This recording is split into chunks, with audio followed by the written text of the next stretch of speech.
Right now on Indianapolis This Week, violence strikes again as 4 officers are injured in a shootout. Today, our one-on-one with Public Safety Director Troy Riggs to talk about the steps being taken to help police and calm the public. And school vouchers in Indiana. Is the system working? Plus, she's an award-winning singer, humanitarian, and Hoosier who sticks to her roots. We're sitting down with Sandy Patty. From RTV6, the Indy Channel, this is Indianapolis This Week with Rafael Sanchez. The homicide rate in Indianapolis remains disturbingly high for 2014. Then this last week, 4 officers injured in a shooting while serving a drug warrant. The suspect, 27-year-old Andrew Sizemore, was killed. Taking a look at the numbers for 2014 so far, as of February the 22nd, there were 26 murders in Indianapolis. That's a 30% rise compared to the same time in 2013 when there were 20 murders. The good news, overall crime is down 9%. Indianapolis Mayor Greg Ballard wants a bill passed that would keep gun criminals in prison much longer. Joining us now, Troy Riggs, Public Safety Director for the City of Indianapolis. He has more than 20 years experience in public safety. Welcome to the program. How are those officers doing? Well, thank you, Rafael, for asking. They're doing very well. I do want to say thank you to the citizens of our community for their outpouring of support. I can tell you I met with 3 of the 4 the night in the hospital and talked to them. They're resolute. They're determined. They were talking about getting back to SWAT, getting back on the streets and giving protection to the citizens. I think it says a whole lot about them as individuals. Let's talk about the latest crime numbers. Homicides up? Yes. Crime down? How do those numbers jive, and what do you tell the public? You know, for the first time in my history in being involved in policing, we've actually seen shootings decrease, but homicides increase in the same year. I've never had that happen before. I think there's some things that explain that. A lot of our homicides, 42% of which are behind closed doors. They're in close proximity.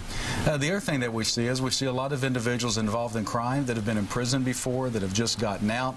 A lot of those who use weapons. So we're seeing some individuals involved in murders that have some history of violence, and unfortunately for us, they know how to use a weapon, and they are using the weapon. You are seeking some tougher gun sentences for those criminals who commit violence with a gun. Will you get anything done this legislative session? Well, we're very hopeful. I mean, the mayor's been there to talk. I've been there. The chief of police has been there. And the reason being is that out of our homicide victims and suspects, 75% plus have been involved in some type of crime against persons before. 42% of those have used a handgun or some type of weapon. We think that far too often, too many people are getting out of jail before serving a full sentence. So we'll have individuals that get sentenced to 16 years in prison, and they're back out in the street in 780 days. We think that's unacceptable. How do you calm the fears of those who are strongly behind the Second Amendment and are fearful that any kind of gun restriction, any kind of laws tied to a weapon may filter down to those people that are responsible with their firearm? Yeah, that's a great question, and I want to be very clear. We are not having a public debate about the Second Amendment. What we're talking about is someone that uses a gun illegally getting punished for that and spending time in jail. And I think that both proponents and opponents of the Second Amendment can support that. On the issue of youth violence, you just came back from the White House where the president talked about some new initiatives, My Brother's Keeper, to sort of get community stakeholders involved. What do we need to do in our city? I mean, are community groups doing enough? Because it seems, at least here at RTV6, we keep reporting a lot about youth violence. Community groups are doing an extraordinary amount, and one of the reasons we were invited to the White House for the second time was because of the work we're doing here, the close partnership that we have with the Central Indiana Community Foundation and our own Department of Public Safety Foundation that's new. The President, the Attorney General like what we're doing here. This is not a government program. This is about communities working together, working with these social service programs to provide a lot of services that we need. We have things ranging from truancy issues to reentry issues and everything in between. And your police department, DPS, can't do it alone. It has to be a community conversation piece that we have. So are we looking at more money for these groups, or do we need more people? I mean, because at the end of the day, if you want to get something done right, you either have to have the people and the money. Do you need both? I think we need a little bit of both, but I'm not saying that we need to raise taxes or anything. We need to do everything we can internally within the Department of Public Safety to be as efficient and effective as possible. As a result of that, we're hiring 50 additional police officers this year with our same budget.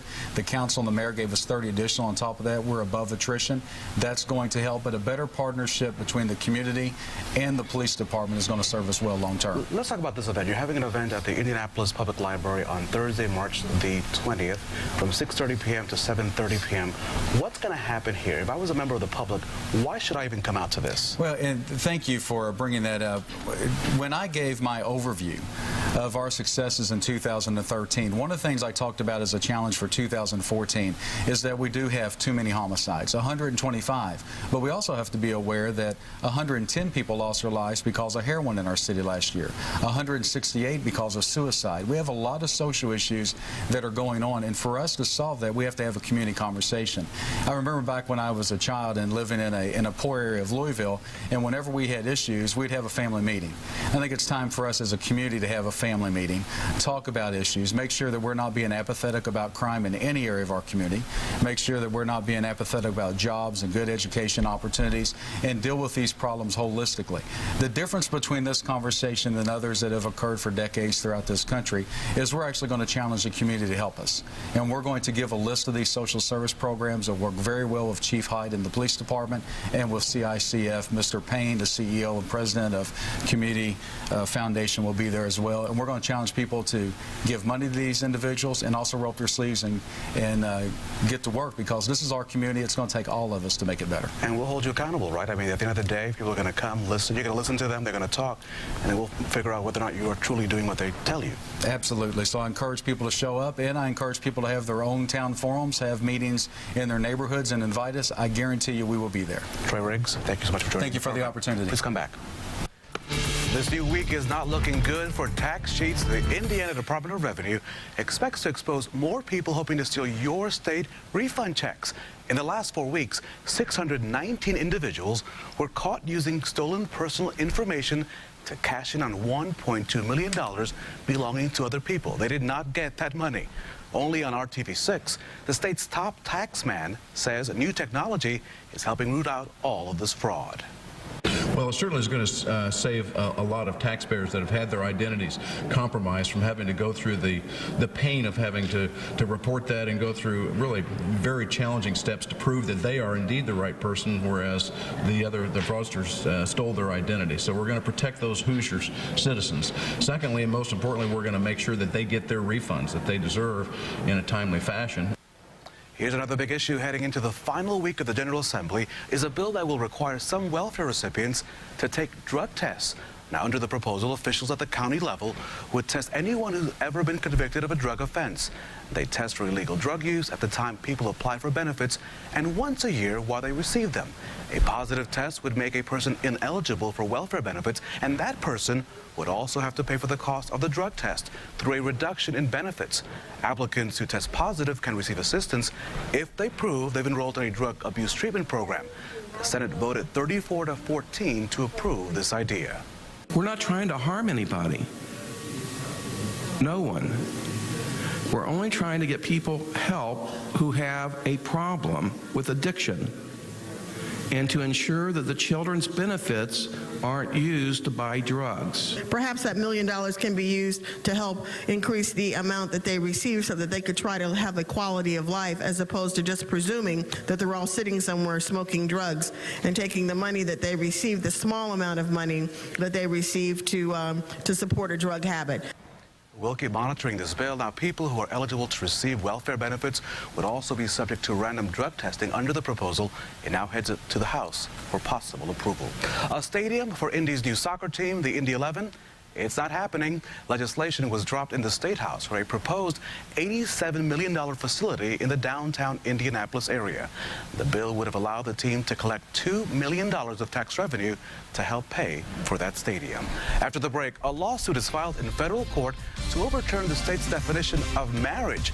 Our political insiders debate that very big issue.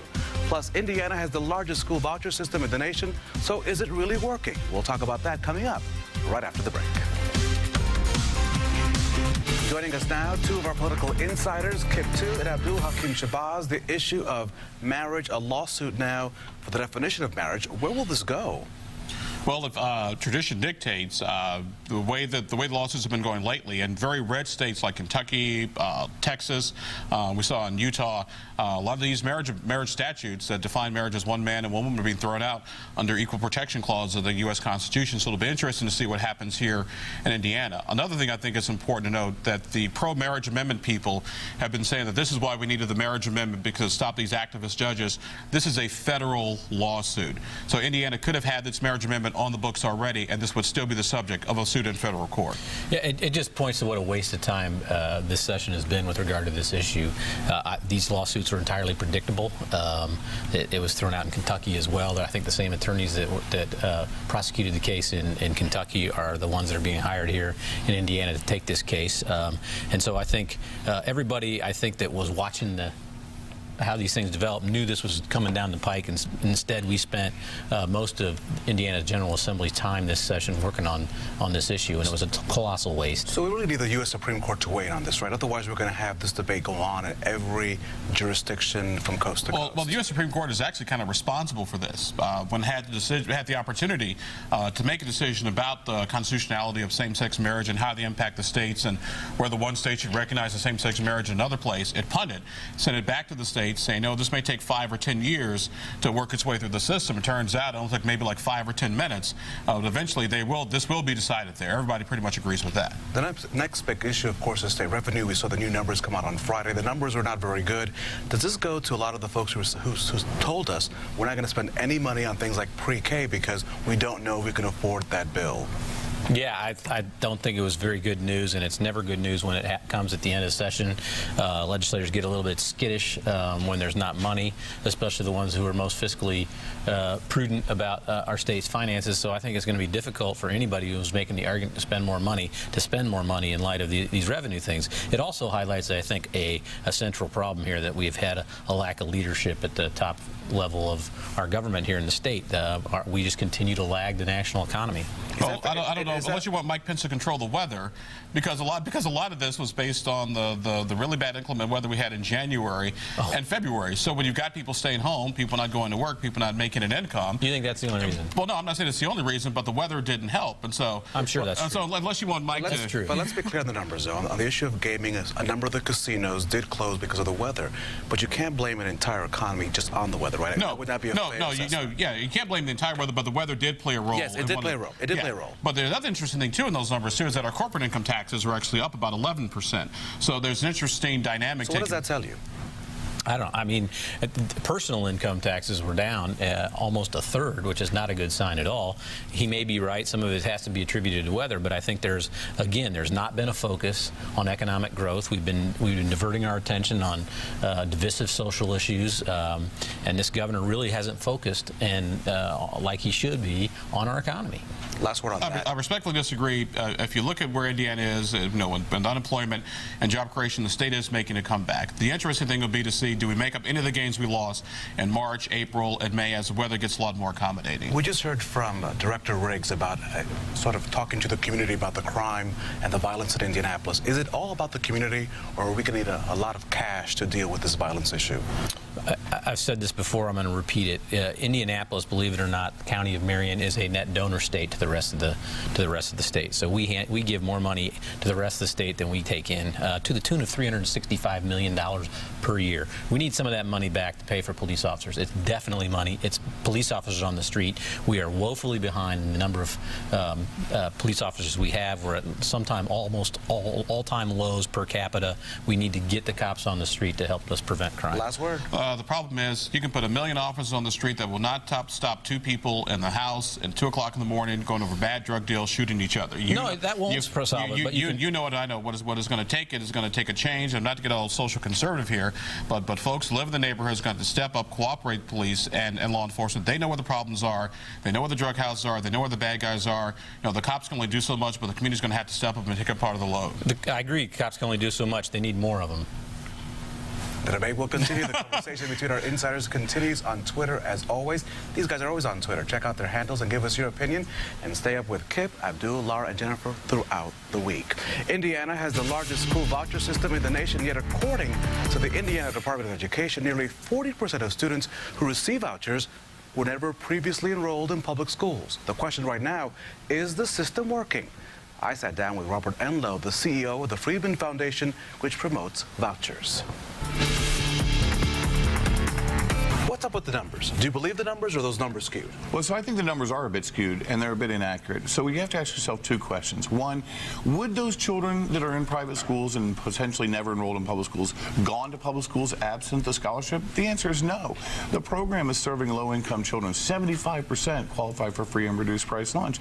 These are families that can't afford to move or on their own pay for a quality school, quality non-public education. And so we think those numbers are skewed because if you actually take those scholarships away, the vast majority of those kids would be back in our traditional public school system for a cost that's twice as much. So are we serving the kids, because we often say that the voucher system is helping those young people that can't really go to the better schools. Sure. Are we really serving those families, or are we serving families that are able to move around and that are mobile? So what we know from the data is that almost half of the children are children of color compared to only 21% in our traditional public schools.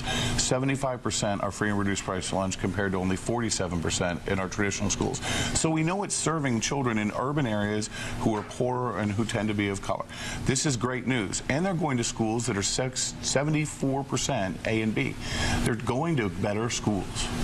Why the resistance? Because look, on the surface, right, it sounds like this is a great idea, right? Give people the ability to have money in their pocket to move their child to the school that they want to go to. But when you talk to folks on the public education side, you are the devil incarnate. Sure. You're going to bring down the system. Well, I'm going to bring down the system in favor of kids all day long. And that's what we should be about. Putting this debate on what kids need, putting a school and matching that to what is best for a kid. That's ultimately what choice is about. Making sure a child has access to whatever school type, public, private, or charter, that works best for them. So we're actually in a situation now, this is the way we used to do it. Our old school system where your zip code assigned, and if you're too poor to move to a house or pay for tuition at private schools, you're out of luck. To a system that funds kids. And really that's where we're going to. What is best for a kid ends up being best for society if they get a good education. And next, our Sunday Spotlight, a special one-on-one with Sandy Patty, her return home, her keys to success, and why she's so passionate about water wells. Sandy Patty is an international star. The Anderson University graduate, is a mom, an award-winning singer, a humanitarian. Here's our Sunday Spotlight from the historic Paramount Theater in Madison County. We're sitting here talking, and the orchestra's just started warming up, and we're here in the Paramount. For you. And I'm getting tears in my eyes because it's, there is no place like home. And Anderson is my home. It will always be my home. And to be here at the Paramount, where not only have I performed, but my girls have performed with the Anderson Young Ballet. My husband even one year was, drafted to be one of the parents in the opening of the Nutcracker. So this place, Paramount, and this place, Anderson, always holds a special place in my heart. What is the key to your success? Success is an interesting thing, isn't it? And I think for a lot of years, I measured success by the number of concerts, the number of people in the seats, the number of records sold. And I suppose as you get older and your kids start getting older, success looks different now. And so I've almost had to back up and say, I first want to be successful in the eyes of God and be a woman of God every day, whether that's on stage, whether that's off stage. And to me, it's who I am when no one's watching that matters most to me. And it's that person that I want to carry with me on a concert stage or in an interview or in the line at the grocery store or at the PTA meeting. And so to me, success is about how God sees me. We have linked up with an organization called Water For, and we are hosting couples going over to Africa, different places, to put in a well. And it is just amazing to see the life that's happening. What I do believe is this, that our generations in the past stood on the precipice of saying smallpox is on its way out, polio is on its way out. We have we are in that place in history to say we are going to watch the water crisis be eradicated in this world, and that's exciting. And that was Sandy Patty. For more information on the Water Well Project, you can go to water4, so water4.org. We'll be right back after this. Hopefully you didn't forget we lost an hour last night as we sprang forward for daylight savings time. This day always marks a time that fire departments stress that you check your smoke detectors, make sure they're working properly, and that those batteries are up to date. Thanks for watching. I'm Rafael Sanchez for the latest news and weather. Remember, we are always on the RTV6 app and the IndyChannel.com. Have a great Sunday.